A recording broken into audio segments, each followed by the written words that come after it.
গিয়েছিলাম তাসনিয়া ফারিনের এই ব্লাউজটি রিক্রিয়েট করার জন্য, কিন্তু কি বলবো দুঃখের কথা, একটা থাকলে আরেকটা থাকে না। এমন একটা এলাকা থাকি যেখানে কোনো কিছুই ঠিকমতো পাওয়া যায় না, অনলাইন থেকে অর্ডার করতে হয়। চোখে দেখে কিনা আর অনলাইন থেকে কিনা কত পার্থক্য আছে, এজন্য অনলাইন থেকে তেমনভাবে কিছু নেই না। তো ব্লাউজটা দেখো আমি পুরোপুরি কমপ্লিটও করতে পারি নাই।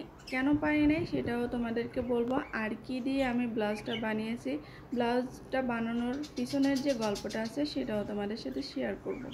প্রথমেই আমি কাপড়ের কথা তোমাদেরকে বলি। আমি এখানে গোল্ডেন কালারের সিকোয়েন্সের কাপড় খুঁজছিলাম। এখানকার যে মার্কেট আছে, মানে আমি যে এলাকা থাকি এখানে যে কয়টা মার্কেট আছে সবগুলোতে আমি খুঁজেছিলাম, কিন্তু কোথাও আমি গোল্ডেন কালার সিকোয়েন্সের কাপড় পাই নাই। একটা দোকানে আমি পেয়েছিলাম, সেটাও ছিল নেটের উপরে ছোট ছোট সিকোয়েন্স, যেটা আমার একদমই ভালো লাগে নাই। তারপরেও দাম জিজ্ঞেস করেছিলাম, 650 টাকা গজ হয়েছে আমার কাম সারা।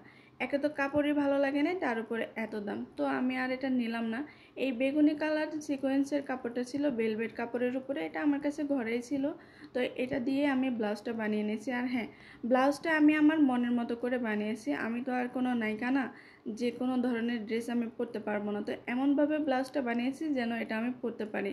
আমি স্লিভলেস ব্লাউজটা বানিয়েছি, চাইলে কিন্তু আমি পরবর্তীতে এখানে স্লিপ লাগিয়েও নিতে পারবো, কোনো সমস্যা হবে না। তো এখানে আমি স্টোন যে চেনগুলো নিয়েছিলাম, এই চেনগুলো আমি 50 টাকা করে গজ নিয়েছি, আর এখানে 6 গজ নিয়েছিলাম। ভেবেছিলাম 6 গজে হয়ে যাবে, কিন্তু এখানে হয়েছে সমস্যা। তো যাই হোক, এটা একটু পরেই তোমাদেরকে বলবো। তাসনিয়া ফারিনের ব্লাউজের মধ্যে যে পাথরগুলো ছিল সেই পাথরগুলো আমি এখানে পাইনি, তো আমি এখানে লাউ পুঁতিগুলো নিয়েছিলাম পানি কালারের, পাথরের পরিবর্তে লাউ পুঁতি ব্যবহার করেছি। আর এখানে আমি হাফ পার্ল নিয়েছিলাম।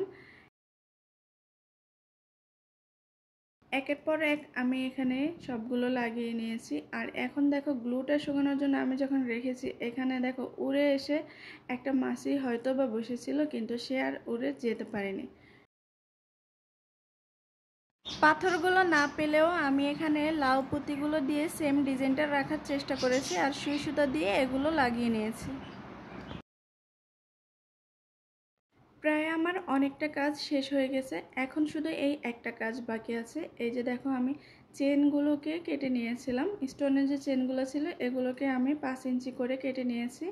আর এখানে আমি বেগুনি কালারের যে পুঁতিগুলো আছে, লম্বা লম্বা পুঁতিগুলো এখানে অ্যাডজাস্ট করে নিয়েছি। এখন আমি এগুলোকে মাঝখান থেকে লাগানো শুরু করব। চেনগুলো কেটে নেওয়ার সময় আমি ভেবেছিলাম যে এত অল্প চেন দিয়ে আমার এই সামনের পার্টটা আমি কভার করতে পারবো না, সেটাই হলো। তো দেখো, শুধু মাঝখানের অংশটাই আমি চেনগুলো লাগাতে পেরেছি, এবং দুই সাইডে কিন্তু খালি ছিল। এখন তোমরাই বলো, 50 টাকা করে আমি এখানে 6 গজ চেন কিন্তু কিনেছি 300 টাকা। এরপর দুই পাশে লাগানোর জন্য আমার আরও অনেকগুলো চেনের দরকার হবে। এত টাকা আমি আসলে এটার মধ্যে খরচ করতে চাচ্ছি না, যেরকম আছে সেরকমই রাখবো। তোমরা কি বলো, এরকমই থাকবে নাকি চেন কিনে এনে আবার লাগাবো?